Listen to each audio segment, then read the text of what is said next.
आप देख रहे हैं डार्क फाइल्स। डार्क फाइल्स की आज की कहानी हमारे साथ शेयर की है शेखर जी ने।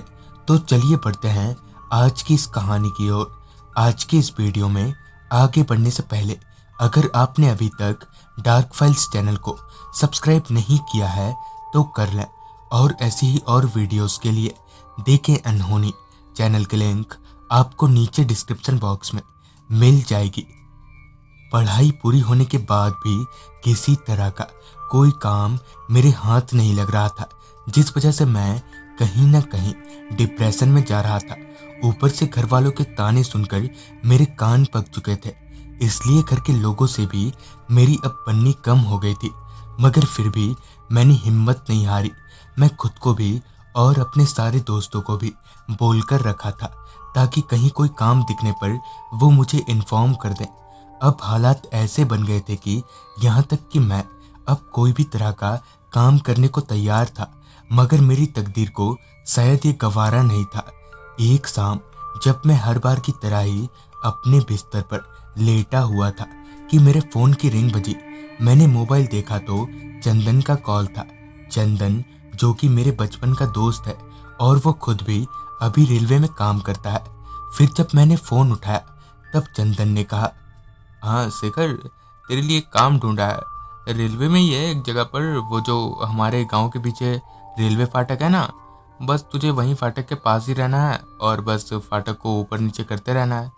ये सुनकर पहले तो मुझे विश्वास ही नहीं हुआ कि कहीं मैं सपना तो नहीं देख रहा, मगर फिर जब चंदन ने दोबारा कहा तब मुझे यकीन हो गया। मैं तो खुशी से फूले नहीं समा रहा था कि जब काम नहीं मिल रहा था तब कुछ भी नहीं मिल रहा था, और जब मिला तो सीधे रेलवे में। मगर मेरी खुशी तब फीकी पड़ गई जब चंदन ने ये कहा, वो तेरी नाइट शिफ्ट है तो तू कर लेगा ना। मुझे तो किसी भी हालत में ये काम करना ही था, सो मैंने उसे बिंदास हाँ बोल दिया। घर पर मैंने सबको पूरी बात बताई तो थोड़ी देर पहले तक जो घर वाले गालियां दे रहे थे अब वो ताली और शाबाशी में तब्दील हो चुकी थी। मुझे कल रात से ही ड्यूटी ज्वाइन करना था तो मैं रात का खाना खाकर जल्दी ही सो गया। अगली सुबह जब मैं उठा तो उठते ही मैंने फटाफट मुंह हाथ धोया और घर से उस फाटक को देखने निकल पड़ा। फिर जब मैं फाटक के पास पहुंचा तब पाया कि गार्ड अपने कैबिन में बैठे मक्खियां मार रहा है। क्रॉसिंग पर बस एक आध लोग को छोड़कर और कोई दिख नहीं रहा था। ये देखकर मैंने मन ही मन सोचा कि अगर दिन में यह हाल है तब रात को कैसा होगा। खैर मैं वापस घर आ गया और घर में नाश्ता वास्ता करके सो गया ताकि रात को ड्यूटी करते वक्त मैं सोता न रहूं।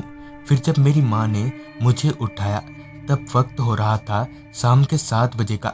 मेरी ड्यूटी रात के 8 बजे से थी तो मैं जल्दी जल्दी रात का खाना वाना खाकर 8 बजे से पहले ही काम पर पहुंच गया। जब मैं पहुंचा तब वो गार्ड यानी कि जिसकी दिन में ड्यूटी थी वो निकल रहा था। उसके वहां से जाते ही मैं कैबिन के भीतर आ गया। कैबिन अंदर से इतना छोटा था कि वहां लेटने भर की भी जगह नहीं थी। उस चार दीवारी के अंदर सिर्फ एक चेयर और 2-4 पानी की बोतलें ही थी। खैर मैं इन सब पर उतना ध्यान ना देते हुए चेयर पर बैठा, जिसके बाद कुछ घंटों तक तो सब कुछ ठीक ही चल रहा था। बीच बीच में एक आध लोग भी फाटक पर आ रहे थे, मगर जैसे जैसे रात बढ़ती चली गई उसी के साथ ही लोगों का मजमा भी कम होता चला गया। कुछ घंटों में ही आलम ऐसा हो गया कि ना तो अब वहां से कोई गाड़ी गुजर रही थी और ना ही कोई पैदल इंसान, जिससे वहां पर घनी खामोशी छा गई। बस बीच बीच में एक आध ट्रेनें ही खामोशी को चीरते हुए निकल रही थी, जो कि अभी किसी का फाटक पर से आना जाना नहीं था। तो मैं बेफिक्र होकर अपने कैबिन में बैठा हुआ था, मगर ये पल भर का ही सुकून था। कुछ देर में ही मुझे इन्फॉर्म किया गया कि ट्रेन आने वाली है। ये पता चलते ही तुरंत ही मैंने फाटक गिरा दिया। वैसे तो फाटक पर कोई था नहीं, मगर कायदे से मुझे फाटक गिरा देना चाहिए, सो मैंने वही किया। कुछ देर में ही ट्रेन आकर चली गई। ट्रेन के जाते ही फाटक पर एक ट्रक आकर रुकी, लिहाजन मैंने फाटक खोल दिया।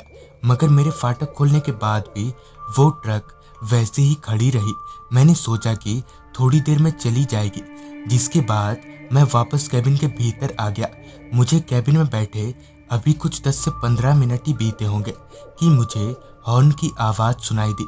फिर जब मैंने बाहर झांका तब पाया कि वो ट्रक अभी भी उसी तरह से फाटक पर ही खड़ी है। उस ट्रक को अब भी वहां खड़ा देख मैं हैरत में तो था ही, साथ ही मुझे शक हो रहा था कि कहीं ड्राइवर ने पी तो नहीं रखी है। लिहाजन मैं कैबिन से बाहर निकला और उस ट्रक की तरफ बढ़ने लगा।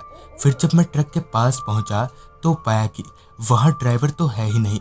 मुझे लगा कि शायद कहीं गया होगा। ये देखकर मैं वापस अपने कैबिन में आ गया और पानी का बोतल उठाने के लिए नीचे झुका। पानी का बोतल उठाकर मैं अभी ढक्कन खोल ही रहा था कि मेरी नज़र फाटक पर गई, जहां से अब वो ट्रक नहीं था।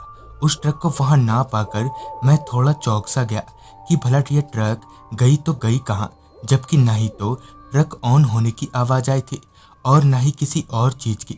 मैं अभी ये सोच ही रहा था कि मुझे दोबारा इन्फॉर्म किया गया कि ट्रेन आने वाली है। लिहाजन मैंने फिर से फाटक गिरा दिया। ये सिलसिला तब तक चलता रहा जब तक कि मेरी ड्यूटी खत्म नहीं हो गई। सुबह होते ही मैं घर को निकल गया। मेरे जहन में अब भी वो ट्रक वाली बात ही घूम रही थी। खैर फिर मैंने उस पर उतना सोचना बंद कर दिया। रात के करीब 8 बजे तक मैं फिर से ड्यूटी पर पहुंच गया। सब कुछ कल के जैसा ही चल रहा था। चढ़ती रात के साथ ही लोगों की भीड़ भी कम होती चली गई और रात के 10:30-11 बजे तक फाटक सन्नाटे में डूब गया। फिर जब कुछ देर में ही वॉकी टॉकी पर इन्फॉर्म किया गया कि ट्रेन आ रही है तो मैंने फाटक गिरा दी। कल की तरह ही ट्रेन आकर चली गई, जिसके जाते ही फिर से वही ट्रक फाटक पर आकर लग गई। मैंने फाटक उठा दिया मगर वो ट्रक वहां से जाने को तैयार ही नहीं थी।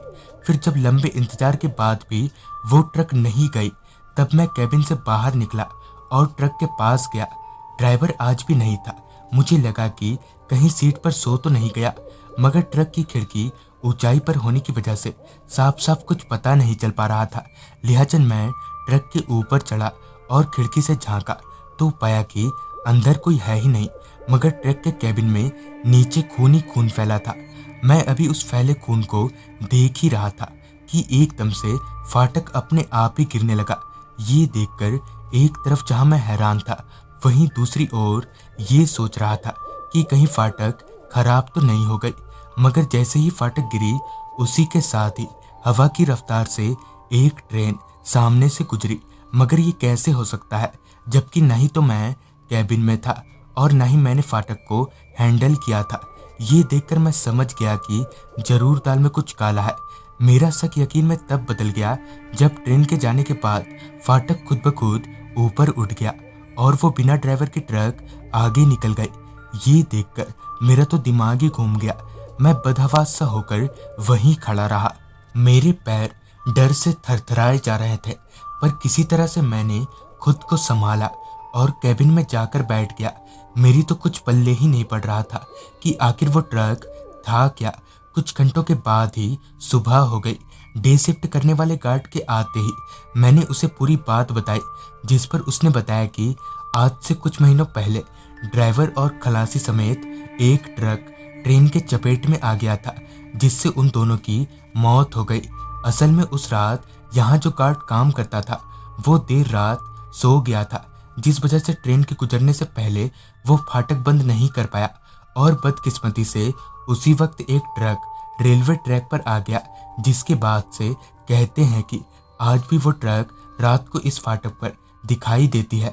हालांकि इस घटना से मैं डर गया था, मगर अच्छी बात तो ये थी कि जिंदा ना होने के बावजूद भी फाटक गिराकर उस ट्रक ड्राइवर ने मुझे अपनी ड्यूटी याद दिलाई। तो दोस्तों, ये थी शेखर जी की भेजी गई कहानी। अगर आपके पास भी ऐसी कोई कहानियां हैं तो हमारे साथ जरूर शेयर करें।